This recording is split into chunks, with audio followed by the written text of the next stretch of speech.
하겠습니다. 함께 먹는 사람 중에 하나가 이 말을 듣고 이르되 무릇 하나님의 나라에서 떡을 먹는 자는 복되도다 하니 이르시되 어떤 사람이 큰 잔치를 베풀고 많은 사람을 청하였더니 잔치할 시각에 그 청하였던 자들에게 종을 보내어 이르되 오소서 모든 것이 준비되었나이다 하며 다 일치하게 사양하여 한 사람은 이르되 나는 밭을 샀음에 아무래도 나가보아야 하겠으니 청컨대 나를 양해하도록 하라 하고 또 한 사람은 이르되 나는 소 5겨리를 샀음에 시험하러 가니 청컨대 나를 양해하도록 하라 하고 또 한 사람은 이르되 나는 장가 들었으니 그러므로 가지 못하겠노라 하는지라 종이 돌아와 주인에게 그대로 고하니 이에 집주인이 노하여 그 종에게 이르되 빨리 시내의 거리와 골목으로 나가서 가난한 자들과 몸 불편한 자들과 맹인들과 저는 자들을 데려오라 하니라. 종이 이르되 주인이여 명하신 대로 하였으되 아직도 자리가 있나이다. 주인이 종에게 이르되 길과 산울 다리로 나가서 사람을 강권하여 데려다가 내 집을 채우라. 내가 너희에게 말하노니 전에 청하였던 그 사람들은 하나도 내 잔치를 맛보지 못하리라 하였다 하시니라.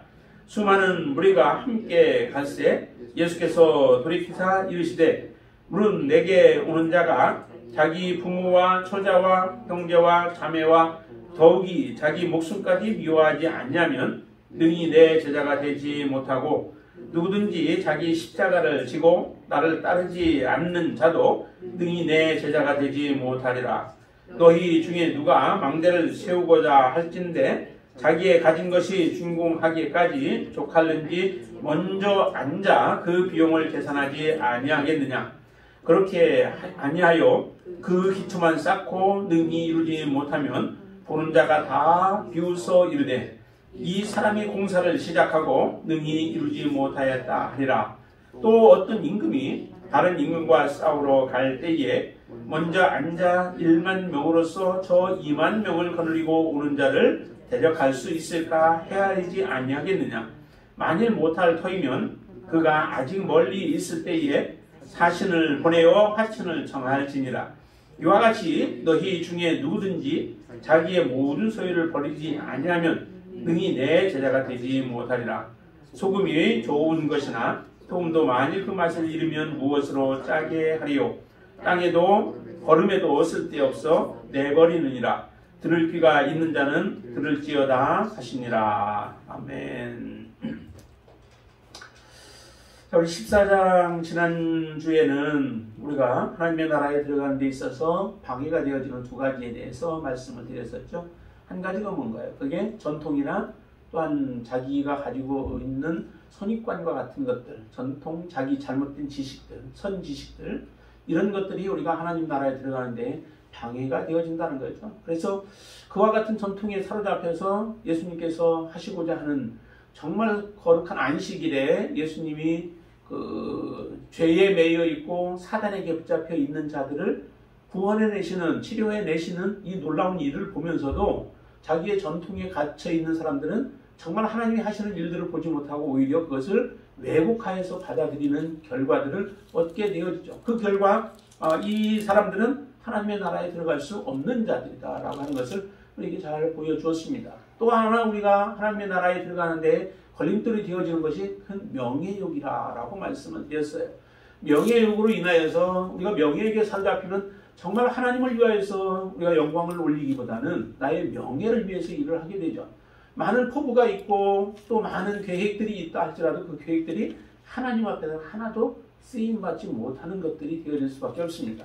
내 개인적으로는 무언가를 이루어서 보람있는 인생이었다라고 말할 수 있을지 몰라도 하나님 앞에는 의미 없는 인생에 불과한 것이죠. 그래서 우리 안에 있는 정말 다른 사람부터 높아지려고 하는 욕구, 그런 욕구들을 우리는 정말 하나님 앞에서 내가 인정받고 하나님 앞에서 우리가 바르게 설 수 있는 그 길을 위하여 우리가 수고하고 애쓰면서 모든 것들을 다 내려놓고 오히려 낮은 자로서 섬기는 자의 삶을 살라라고 하는 말씀을 드렸습니다. 오늘 본문에서도 우리가 두 가지의 말씀을 좀 보겠는데요. 오늘 본문의 15절에 보면 이렇게 먼저 얘기를 하죠. 하나님의 나라에서 떡을 먹는 자는 참 복되다라고 하는 말씀을 다른 사람들이 해요.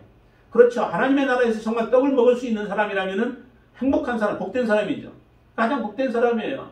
우리가 신앙생활하는 이유가 어디에 있습니까? 여러분들의 목적도 마찬가지죠.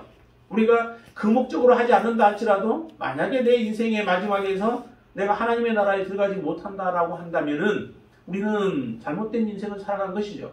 그래서 마지막은 우리가 섬김의 삶을 살든 다른 사람들을 사랑의 삶을 살든 어찌했든 마지막에는 우리의 결과가 하나님의 나라에 들어가는 결과가 되어져야만 합니다. 그래야 우리가 복받은 인생이죠. 이 땅에서 많은 것을 누린다 할지라도 하나님 앞에 우리가 설 수 없는 존재가 되어진다면 그것은 참 불행한 인생이 되어지죠. 그러기에 이 사람이 말하는 것이 정말 맞죠. 하나님의 나라에서 떡을 먹는 자는 정말 복되다라고 하는 그 말이 맞는 얘기죠. 그러면은 누가 하나님의 나라에서 떡을 먹을 수 있을까? 예수님께서 그냥 단답형으로 그래 맞아 하나님의 나라에서 떡을 먹는 자가 복된 자야 라고 그냥 그렇게 단순하게 얘기해 줬으면은 뭐 다 할 말이 없는데 예수님께서 이 말씀을 들으시고 나서 말씀을 하시죠. 거기에 큰 잔치에 대한 비유를 말씀을 하시는 겁니다. 큰 잔치를 베풀었는데 이 큰 잔치는 이제 천국의 잔치로 여러분들이 그렇게 생각하시면 더 좋겠죠. 천국의 잔치를 베풀었는데 그런데 여기 보니까 베풀고 많은 사람을 청하였다라고 얘기해요. 유대인의 그 잔치는 그냥 우리 같은 경우는 잔치하면은 그때 이제 사람들이 와서 축하해주고 뭐 이렇게 하죠. 미리 그 숫자를 파악하든지 미리 어느 날 있으니까 그날 오라라고 하는 그런 얘기는 할지 몰라도 이렇게 구체적으로 다 하지는 않아요. 그런데 유대인들의 경우는 두 번에 걸쳐서 이제 초청을 하게 되죠. 한 번 보냈을 때는 내가 이날에 결혼식이 있는데 오실 수 있느냐라고 해서 그 확답을 받게 되어지죠. 그래서 온다라고 하면은 그 다음에 이제 그 때가 되어서 그 사람들 다시 초청을 해서 실제적인 잔치에 함께 잔치를 누리고 그러면서 축하해주는 이런 시간들이 되어지죠. 그렇기 때문에 여기서 그 많은 사람을 청하였다라고 했을 때 그 청하였던 사람들은 오겠다라고 하셨던 사람들이에요. 그 오겠다라고 청함을 받은 사람이죠. 정말 잔치에 청함을 받는 것 축복이죠. 그렇잖아요? 어느 잔치에 내가 갈 수 있다라고 하는 것은 나를 인정해 주는 것이기도 하고 그 잔치가 기쁨의 잔치이기 때문에 함께 즐거움을 나눌 수 있는 자리이기도 하기 때문에 정말 축복의 시간이죠. 그런데도 이 많은 사람을 청하였는데 그 다음에 17절에 보면은 잔치할 시각에 그 청하였던 자들에게 종을 보내서 다시 이제 재요청을 하게 되죠. 다시 이제 청하게 되어져요. 그래서 그때 이 청함을 받았던 사람들이 그 청함을 받고 그 자리에 참여하게 되어지면은 정말 온전한 잔치를 누리게 되어지죠. 이런 것이 바로 그 정상적인 모습입니다. 그런데 예수님께서 지금 비유로 하신 말씀에서는 완전히 지금 다른 모습들이 나타나요. 자, 18절 말씀 한번 같이 읽어볼까요? 18절. 다 일치하게 사양하여 한 사람은 이르되 나는 밭을 샀으며 아무래도 나가보아야 하겠으니 청컨대 나를 양해하도록 하라 라고 얘기를 하죠. 다 일치하게 사양했다라고 얘기를 해요. 이런 경우는 별로 없겠죠. 많지는 않겠죠. 그런데 지금 예수님은 비유로 이와 같은 일이 우리가 마지막 하나님의 천국의 잔치에는 이와 같은 일들이 많이 일어날 것에 대한 하나의 예수님께서 미리 말씀해 주시는 것이기도 할 거예요. 사람들이 모르는 거죠. 지금 무엇이 중요한 것인가?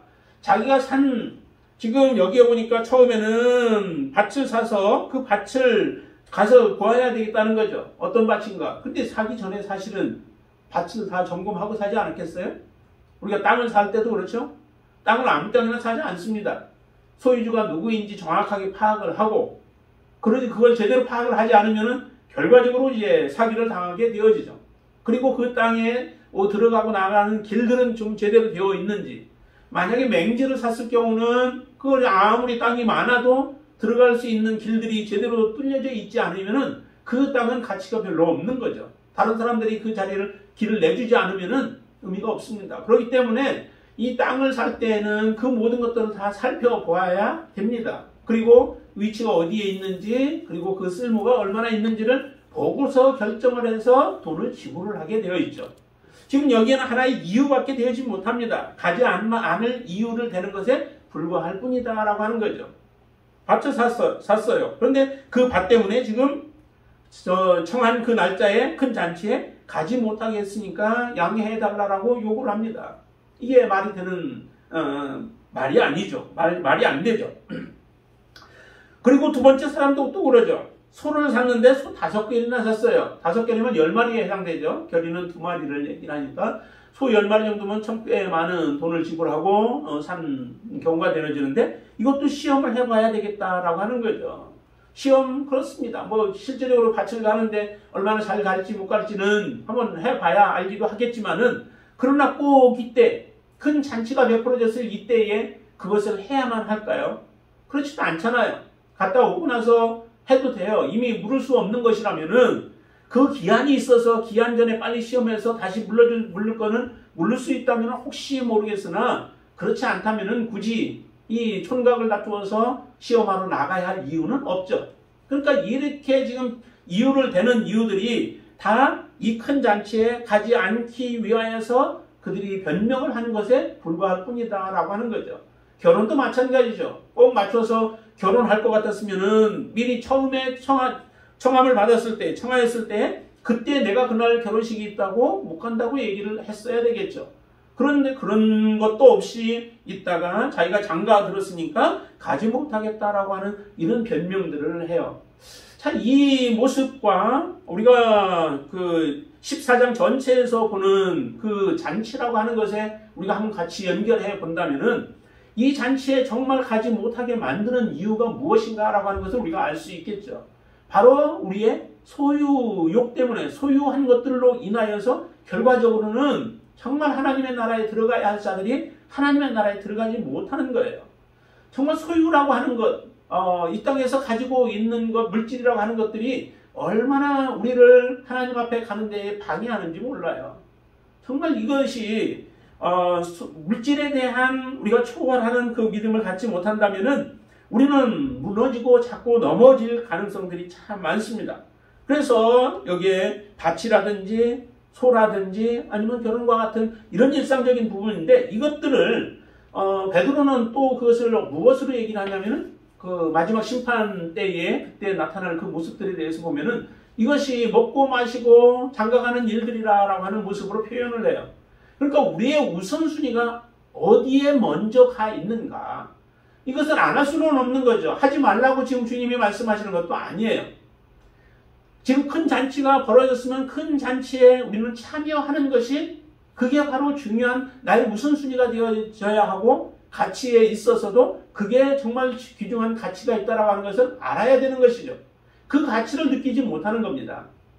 하나님의 나라에 대한 가치를 느끼지 못하니까 사람들이 하나님의 나라의 가치에 하나님의 나라에다가 우리가 투자하지 못하고 우리의 마음을 그곳에 두지를 못하는 거예요. 하나님의 나라에 우리의 마음이 완전히 빼앗겨 있다면은 우리는 하나님의 나라에 우리의 모든 삶을 거기에 걸고 그 하나님의 나라에 들어가기 위한 삶을 이 땅에서 우리가 꾸준히 계속하며 살아갈 수 있게 되어질 거예요. 그러나 우리의 말은 또 우리의 생각은 그냥 하나님의 나라에 우리가 많이 두고 있다라고 말하면서도 실제적으로는 우리는 논밭에 마음이 가 있고 그리고 우리의 소의 마음이 가 있고 우리의 결혼 장가가서 하는 그런 일들에 우리의 마음을 다 빼앗겨 버릴 가능성들이 많다는 거죠. 그렇게 되어서는 하나님의 나라에 들어갈 수 없게 되어진다라고 하는 큰 잔치에 참여하지 못하고 오히려 그들은 내침을 받게 되어질 수밖에 없다라고 하는 것을 우리에게 지금 말씀해 주시는 겁니다. 여러분들은 지금 무엇에 혹시라도 하나님의 나라에 가까이 나아가는데 여러분들이 있어서 걸림돌이 되어지는 것들이 무엇입니까? 우리는 자꾸 넘어지는 것에 넘어지죠. 그렇죠? 그것을 극복해내기가 참 쉽지는 않은데 넘어지는 것에 또 넘어져요.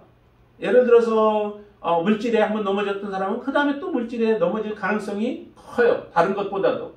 어떤 부분에는 내가 그것에 대해서 초월해서 별로 관심 갖지 않고 그것에 매이지 않고 살아가기도 하는데 어떤 경우는 정말로 그것은 놓으면 죽을 것 같고 내가 멸망할 것 같고 내가 도저히 감당하지 못할 것 같은 그런 부분들이 있어요. 각 사람마다. 그 부분을 여러분들이 아신다면은 하나님 앞에 그 문제를 놓고 내가 이 부분도 정말 믿음으로 이겨낼 수 있도록 그리고 이것이 나의 우선순위가 아니라 하나님의 나라가 우선순위가 되고 예수 그리스도께 복종하며 살아가는 것이 나의 우선순위가 되게 해달라고 하나님 앞에 지혜를 구하실 수 있게 되길 바랍니다. 그럴 때에 우리가 그 모든 것들을 이겨낼 줄로 믿습니다. 이로 인하여서 이 처음에 청하였던 사람들이 이렇게 다 같이 일치하여서 거절함으로 말미암아 그 은혜가 누구에게로 돌아가요? 다른 사람들에게로 돌아가죠. 21절 한번 보실까요? 21절 보시면 종이 돌아와 주인에게 그대로 고하니 이에 집주인이 노하여 그 종에게 이르되 빨리 시내의 거리와 골목으로 나가서 가난한 자들과 몸 불편한 자들과 맹인들과 저는 자들을 데려오라 해서 그 명령대로 그대로 순종을 하죠. 그래서 다 채운다고 채웠는데 아직도 많이 남아있다는 거예요. 그러니 또 주인은 이 남은 자리를 다 채우도록 하기 위해서 다시 보내죠. 23절에 보면 주인이 종에게 이르되 길과 산을 타리러 가서 가로 나가서 사람을 강권하여 데려가 내 집을 채우라 라고 말씀합니다. 그래서 하나님의 이 큰 잔치는 이루어지죠. 큰 잔치를 취소하지 않습니다. 청했던 사람들이 오지 않는다고 해서 거기서 멈추지 않아요. 하나님의 계획은 멈춰지지 않습니다. 하나님의 원대한 하나님의 그 뜻은 멈춰지지 않고 계속해서 진행해 나갑니다. 우리가 반대를 해도 우리가 거절을 해도 하나님의 뜻은 그대로 이루어져요. 그것 하나님이 행하시는 일들에 반대하고 그걸 거절하는 사람들만 손에 있지 하나님은 그 일을 지속해 나가신다는 거죠. 청했던 자들이 아니면 다른 사람들을 통해서라도 하나님은 그 자를 채워서 잔치를 하나님은 배설을 하시고 그 잔치를 이루어 가시죠. 자, 그래서 많은 사람들을 다 채워서 그 자리에 앉게 하고 그러면서 하시는 말씀이 전에 청하였던 24절 말씀 내가 너희에게 말하노니 전에 청하였던 그 사람들은 하나도 내 잔치를 맛보지 못하리라 하였다 하시니라 라고 말씀해요. 실제 우리가 하나님 앞에 돌아온 것도 마찬가지죠. 이스라엘 백성들이 온전한 모습으로 하나님 앞에 정말 순종하고 하나님의 뜻 앞에 그들이 복종하고 믿음으로 살았더라면 어떤 일들이 일어났을까요? 우리에게까지 정말 구원이 왔을까요? 원 감람나무를 하나님이 베버리고 거기에다가 돌 감람나무였던 우리들을 접붙이는 일들이 일어날 수 있었을까요? 그러지 않았을 거예요. 농부 같으면 그렇게 하지 않죠. 그 원 감람나무가 정말 제대로 된 열매, 원하는 열매를 맺으면은 그 나무는 더 잘 맺도록 하기 위해서 그대로 잘 키워갈 거예요. 그러나 어느 순간부터 이 감람나무가 원하는 열매가 맺지 못하고 점점점 시들어가고 연약한 것들을 맺게 되면 기둥을 잘라버리고 거기다가 다른 것을 접붙이게 되어집니다. 이와 같은 일들이 일어난 거죠.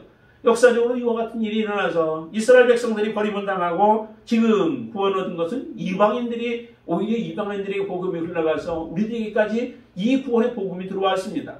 그렇다면 이제 우리 안에서 모든 것이 끝나는 것이 아니라 사실 우리가 아름다운 열매를 맺는 그런 삶을 살아가야 되겠죠. 저와 여러분들이 하나님 앞에서 아름다운 열매를 맺어갈 때에 하나님의 나라 잔치에 큰 잔치에 참여하는 자가 되어질 줄로 믿습니다. 정말 하나님이 무엇을 원치 않았는지 하나님이 무엇을 기대하는지를 여러분들 아시게 되길 바랍니다. 그리고 정말 우리 안에 있는 소유욕에 대한 것들을 버리고 오직 하나님 앞에 다 모든 걸 맡기며 믿음으로 살아갈 수 있게 되길 바랍니다.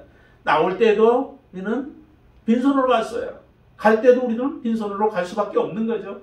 이 땅에서 그러면 가지고 있는 것들은 뭐예요? 다 하나님을 위하여서 함께 우리가 다른 사람을 섬기라고 하나님이 허락해 주신 것을 알고 함께 섬기면서 하나님의 영광을 드러내기로 작정하고 여러분들이 믿음으로 그렇게 살아가시게 되길 바랍니다. 소유한 것들이 물질이 우리의 장애물이 되지 않게 하나님 앞에 장애물이 되지 않도록 되어지기를 주님의 이름으로 축원을 드립니다. 자, 그러고 나서 다시 한번 주님이 또 이제 수많은 사람들이 지나갈 때 25절을 보시면은 수많은 무리가 함께 갈새 예수께서 돌이켜서 이르시되 하면서 제자도라고 하는 말로 많이 알려져 있는 이 말씀을 예수님이 하시는 모습을 봅니다. 자, 거기에 이렇게 말씀하시죠. 26절부터 27절까지 한번 같이 읽어볼까요? 무릇 내게 오는 자가 자기 부모와 처자와 형제와 자매와 더욱이 자기 목숨까지 미워하지 않냐면 능히 내 제자가 되지 못하고 누구든지 자기 십자가를 지고 나를 따르지 않는 자도 능히 내 제자가 되지 못하리라. 자, 여기서 보면은 참 대단한 그런 말씀을 하시잖아요. 미워하라는 거예요. 무엇을 미워해야 할까요? 마땅히 미워할 것을 미워해야 하면 괜찮은데 여기는 우리가 사랑하는 것들이죠. 부모, 또 처자, 형제, 자매, 이들을 우리는 사랑하는 자들이에요. 그런데 그 사랑하는 자들을 미워하라는 거죠. 더욱이 자기 목숨까지도 미워하래요. 자기 목숨만큼 귀하게 여기는 사람이 어디 있겠어요? 뭐 자살한 사람들도 있기는 하지만은, 그러나 하여간 자기 목숨은 그만큼 귀하게 여기고 소중하게 여기는 존재. 그런데 그것까지도 미워할 정도로 하나님을 더 사랑하는 거죠. 정말 미워하는 얘기가 아니라 그들을 사랑하기는 하되 우리가 하나님이 제1 우선순위로 세워져야 한다는 거죠. 이 세상에 정말 가장 소중한 것이라 할지라도 하나님 앞에서는 그것들이 아무것도 아니요, 오히려 하나님의 말씀을 순종하는 것이 더 우선순위임을 우리는 고백할 수 있어야 되죠. 정말 하나님을 기쁘시게 하는 것이 무엇일까요? 하나님의 말씀 순종하는 것 아니겠습니까? 사무엘을 통하여서 들었던 사울의 책망할 때 들었던 말이 뭐예요? 순종이 제사보다 낫다는 거죠. 그리고 많은 재물보다 하나님의 말씀을 듣는 것이 하나님이 기뻐하신대요. 그런데 재물을 가지고 좋은 재물들을 하나님 앞에 드리기 위해서 따로 구분했다라고 하는 건 의미가 없는 겁니다. 하나님이 멸하라고 했으면 멸하는 것이 가장 큰 하나님 앞에의 믿음의 삶인 것이죠. 그렇게 살아가야 되는 거예요. 여러분들은 마찬가지입니다. 하나님이 정말로 우리의 삶의 모습을 보면서 기뻐하는 것이 무엇일까요? 그 기뻐하는 것은 하나님의 말씀대로 우리가 정말 부모라 할지라도, 아니면 형제 자매라 할지라도 나의 목숨까지도 하나님을 위하여서 내어놓을 수 있는 그 믿음의 삶 아니겠습니까? 아브라함을 하나님께서 의로 여기셨던 이유 중에 하나도 바로 아브라함이 하나님을 믿으니까 그렇게 되어졌죠. 그 믿음이라고 하는 것이 어떤 모습으로 나타났나요? 나중에 보면은 하나님의 사랑하는 아들 독자 이삭을 요구하는데도 아브라함은 주저함이 없습니다. 하나님은 전능하신 하나님이시고 그 하나님께서 죽은 자까지 살리시는 능력을 가지고 계신 하나님이시기에 자기의 사랑하는 아들 독자, 그 100세에 얻은 아들이라 할지라도 하나님 앞에 드리는 결단을 하는 거죠. 우리가 다 그래서 자식을 드리라는 게 아니에요. 정말 하나님을 그만큼 신뢰하고 하나님을 사랑하고 하나님을 믿고 의지하는가라고 하는 것을 하나님을 묻는 겁니다. 그런데 우리는 대부분 중간에서 포기를 하게 되어지죠. 그 정도로 요구하면 그건 하나님이 아니다라고 우리는 말하면서 포기할지 몰라요. 그렇지만은 정말 여기에 수많은 사람들이 이렇게 따라오는데 그들을 향해서 예수님께서 이렇게 말씀하시고 나자 사람들은 어떻게 될까요? 과연 얼마나 예수님을 이 말씀대로 내가 하겠습니다라고 하면서 주님을 따라간 사람들이 얼마나 될까요? 나중엔 줄어듭니다. 쫙 줄어들죠. 완전히 정말로 불을 붙이고 있을 때 그냥 꺼버리는 것과 같은 모습으로 되어질 겁니다. 여러분들의 삶에, 여러분들도 바로 이런 말씀, 하나님의 말씀 앞에서 우리가 결단하고 정말 이와 같은 환경과 상황이 내게 닥치면은 과연 그때는 우리가 뭐라고 정말 하나님 앞에 할지는 그때 가봐야 알지 몰라도 지금 마음만큼은 내가 하나님 앞에 하나님을 가장 사랑합니다. 하나님이 나의 삶의 가장 우선순위가 되어져서 그 어떤 것도 하나님과 나 사이에 낄 수 없습니다. 나는 하나님을 사랑합니다. 그러기에 하나님 로마서 8장에서 얘기하는 것처럼 어떤 세상에 있는 피조물도 천사들도 아니면 권세자들도 하나님의 사랑에서 우리를 끊을 수 없다라고 하는 그런 고백으로 하나님을 섬길 수 있게 되길 바랍니다. 자, 이렇게 고백하며 나아가면서 두 가지의 비유를 더 하죠. 하나는 망대를 세우는 거예요. 망대를 세울 때 여러분들 어떻게 세우나요? 집을 세울 때는 우리 한번 본다면 마찬가지죠.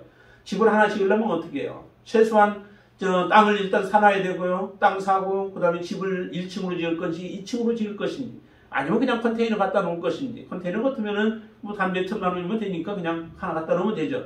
그렇지 않고 우리가 집을 지으려면은 거기에 들어가는 나무 재료들과 또 목수들이나 사람들 등등 해가지고 모든 것들을 계산해야 되지 않겠어요?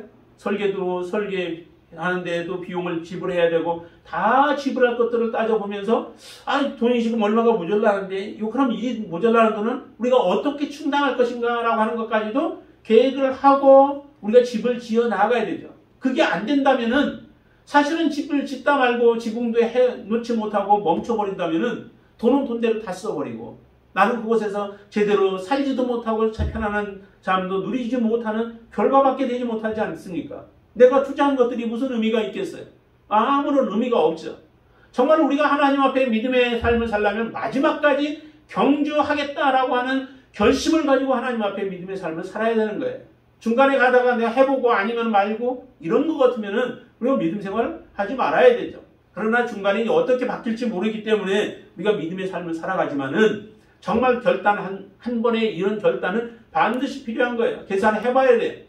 내가 지금 믿음 생활하고 있는 게 바른 길인지, 그래서 이것을 끝까지 내가 붙잡아야 할 것인지, 아니면은 중간에 나는 포기할 것인가 라고 하는 것들도 생각해봐야 되죠. 하나님이 이렇게 요구한다면, 26절과 27절과 같이 요구한다면 내가 그 요구 앞에 내가 어떤 반응을 보일 것인가 라고 하는 것을 결단해야 된다는 거예요. 하나님의 요구 앞에 나는 못해요 라고 할 것 같으면은 아예 집을 짓지 않는 것만 못하다라고 하는 거죠. 이렇게 요구해도 나는 하나님을 신뢰하기 때문에, 그 하나님은 살아계시기 때문에, 지금도 하나님은 나를 사랑하고 계시기 때문에 나에게 하나님은 가장 좋은 것을 주기를 원하시는 분이시다라고 하는 믿음을 우리가 가지고 있기 때문에 이런 요구를 해도 하나님을 신뢰하는 그 믿음이 변함이 없고 흔들림이 없이 하나님을 섬기게 되어지는 겁니다. 그런 사람들이 믿음의 삶을 살아갈 때 온전한 제자의 삶을 살고, 이 온전한 제자의 삶을 산 사람이 곧 하나님의 큰 잔치에 참여하는 자가 되어지는 겁니다. 여러분들은 이렇게 결단하고 살아가심으로 인하여서 마지막 집을 시작하였다면은, 망대를 시작하였다면은 여러분들이 온전한 망대를 세우는 자가 되어질 수 있게 되기를 주님의 이름으로 축원을 드립니다. 자, 그리고 또 한 가지 비유를 하시는데 31절 보시면은 이제 전쟁을 얘기하는 거죠. 전쟁. 그래서 어떤 임금이 다른 임금과 싸우러 갈 때에 먼저 앉아서 나는 1만을 가지고 있고 상대는 2만을 가지고 있다면은 저기 쳐들어오면은 1만 가지고 우리가 2만을 대적할 수 있을까라고 하는 것을 생각해 봐야 되죠.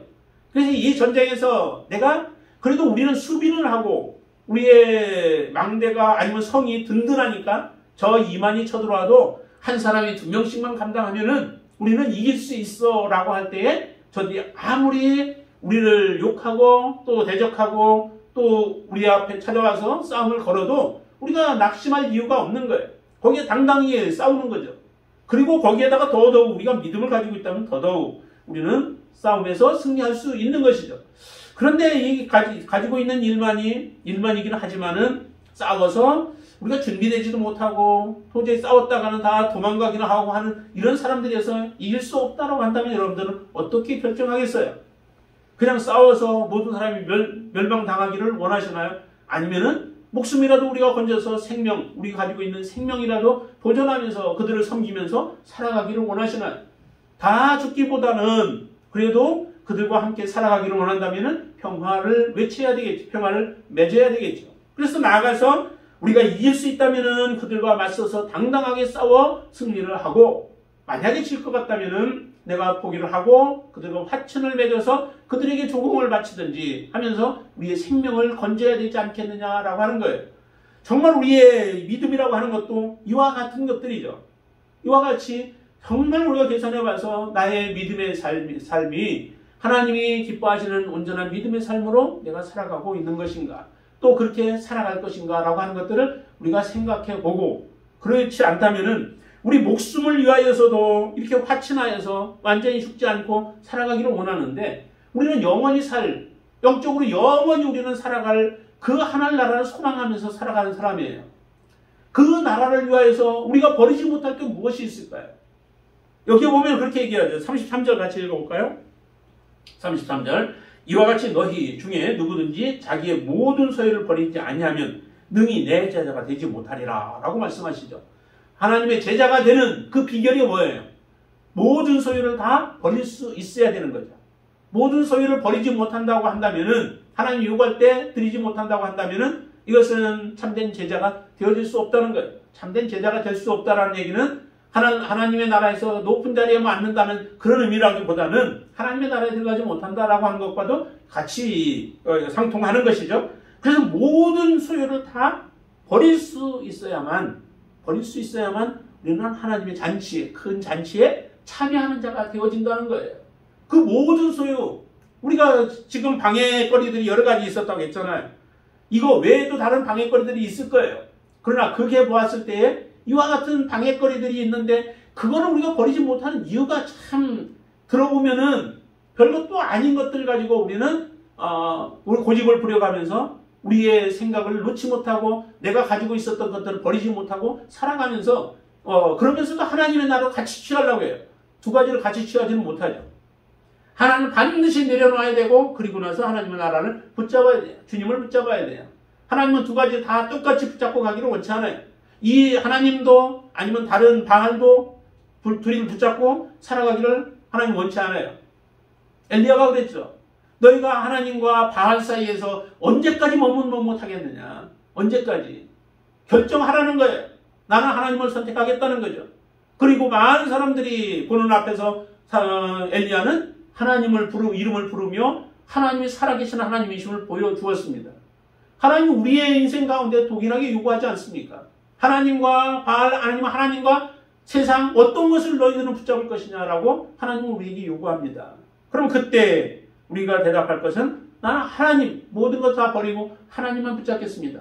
나는 다 버려도 이 세상의 모든 것 다 잃어버려도 나는 하나님 한 분만 붙잡았으면 나의 인생은 성공한 인생이요. 나의 인생은 잘 산 인생이요. 나의 인생은 축복된 인생이라고 여러분들이 그렇게 고백할 수 있느냐라고 하는 겁니다. 그렇게 고백할 수 있는 사람들은 모든 소유를 다 버린 사람들이 되어지고 여러분들은 예수 그리스도의 진정한 제자로서 이 땅에서 살아가는 사람인 줄로 믿습니다. 그러기에 하나님은 이렇게 주님은 말씀하시죠. 소금이 좋은 것이나 소금도 만일 그 맛을 잃어버리면 무엇에 쓰겠느냐. 정말로 하나님 앞에 소금이 좋은 것이잖아요. 얼마나 마시려니까 그 음식이 맛있어요. 그렇죠? 그럼 맛없는 거에도 간만 잘 맞춰놓으면 맛있는 음식이 돼요. 이렇게 되어지듯이 소금이 그런데 여러분들은 얼마나 하나님이 소중하게 여러분들을 지으셨습니까? 하나님의 형상대로 여러분들이 하나님을 만들어 놓으셔서 하나님과 함께 사귐이 있도록 하시고 하나님 우리를 위하여서 영원 큰 잔치를 배설하시고 그 자리에 들어오기를 원하셔서 우리를 하나님의 큰 은혜로 부르셨는데 그렇잖아요? 하나님이 청하셨는데 그 청함을 받고서도 우리가 하나님의 나라의 가치를 하찮게 여겨가지고 하나님의 나라에다가 우리의 소망을 두기보다 세상의 소망을 두고 살아간다면은 우리가 얼마나 어리석은 인생이겠습니까? 얼마나 후회스러운 우리가 인생을 살아가는 것이 되겠습니까? 여러분들은 그런 인생이 아닌 줄로 믿습니다. 하나님께 여러분들의 모든 것들을 걸고 믿음으로 살아가시게 되길 바랍니다. 여기서도 예수님 말씀합니다. 들을 귀 있는 자는 들으라 라고 말씀해요. 들을 귀 있는 자는 들으라. 우리 귀를 막지 말고 하나님의 말씀에 귀를 기울이고 우리가 이 땅에 살아가는 동안에 얼마를 허락하여 주실지 몰라요. 우리의 인생을 얼마 동안 하나님이 주실지 몰라요. 언제든지 하나님이 부르시면 우리 가야 돼요. 유튜브 가운데 그런 내용이 있더라고요. 그 서균열 박사라고 그 서울대 명예교수인가 핵물리 쪽에 명예교수로 계신 분이 있는데 만약에 서울에 그 핵폭탄이 터진다면 어떤 일이 일어날까? 순식간에 그것도 뭐 몇 초가 아니라요. 그냥 뭐 100만 분의 얼마 몇 초 만에 그냥 몇 초도 안 되는 그 순간에 우리의 모든 것 만약에 내 위에서 그것이 터지면은 우리는 모든 것이 해체가 되어져 버린다라고 얘기를 해요. 어떤 것 주님 하나님 생각할 시간도 없어요. 그냥 순간적으로 우리의 모든 것이 없어져 버리게 되어지는 상황이 되어져요. 그렇다면은 그때 우리가 하나님 앞에 내가 설 수 있는가 라고 하는 것을 우리가 생각해 본다면 정말로 이 땅에 살아가는 동안에 지금 은혜로 주어진 겁니다. 우리가 살아가는 날들도 은혜로 주어졌고 믿음 안에 복음 안에서 우리가 살아가는 것도 은혜로 주어졌고 모든 것들이 하나님 은혜로 우리에게 청함을 허락하셨는데 하나님이 부르실 때에 우리가 네 제가 여기 있습니다. 가겠습니다. 라고 함께 그 잔치 자리에 들어가서 함께 즐길 수 있는 또 함께 하나님을 섬길 수 있고 함께 누릴 수 있는 그런 복된 인생이 되기를 주님의 이름으로 축원을 드립니다. 기도하겠습니다. 할렐루야. 아버지 하나님 감사합니다. 하나님 우리가 주님을 믿고 주님을 의지하며 지금까지 살아온 인생이지만 그러나 우리의 삶 가운데 모든 것들이 다 정리되고 또 순서적으로 하나님이 가장 우선순위에 와 있는지를 다시 한번 보게 하여 주시옵소서. 우리가 받아온 습관이나 전통 또 우리의 명예욕 또 우리의 소유욕 아니면 내가 가장 가치 있게 여기는 것들 그 모든 것들까지도 주님을 위하여서 우리가 내려놓을 그런 준비와 자세가 되어져 있습니까? 하나님 이런 자들을 하나님이 찾고 계심을 다시 한번 말씀을 통해서 보게 하시고 내가 그런 사람 되겠습니다. 내가 그런 사람으로 살아가겠습니다. 라고 고백하며 주님을 의지하고 성령을 의지하며 살아가는 믿음의 지체가 되어지도록 축복하여 주시옵소서. 예수님의 이름으로 간절히 기도드리옵나이다. 아멘.